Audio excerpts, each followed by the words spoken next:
Rustem Thaçi është zgjedhur kryesues i Këshillit Gjyqësor të Kosovës në takimin e 367 të hënën. Në votim morën pjesë 11 anëtar, prej tyre 6 vota ishin për Thaçin, ndërsa 5 për kundër kandidatin e tij, Besnik Bislimaj. Atëherë rezulton se kandidati Besnik Bislimaj ka marrë 5 vota, kandidati Rustem Thaçi 6 vota. Atëherë, në bazë të kësaj, zoti Rustem Thaçi, gjyqtar në Gjykatën Supreme të Kosovës, zgjedhet kryesues i Këshillit Gjyqësor të Kosovës. Mandati i Thaçit si kryesues do të jetë 3 vjeçar dhe fillon nga data 25 maj. Thaçi është gjyqtar në Gjykatën Supreme dhe detyra e tij do të pezullohet përgjatë ushtrimit të mandatit të tij si kryesues i KGK-s.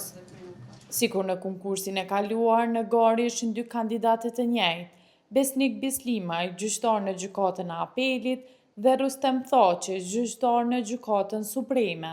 Fillimisht Këshilli Gjyqësor i Kosovës me 12 mars shpalli konkurs për kryesuesin e ri, i cili ishte i hapur deri me 26 mars 2026. Por me 30 prill dështoi zgjedhja e kryesuesit pasi që 2 kandidatë morën nga 5 vota, kështu u rishpall konkursi. Mandatin e kryesuesit i fundit e ka mbajtur gjykatësi nga radha të gjyqtarëve të Gjykatës Supreme, Albert Zogaj.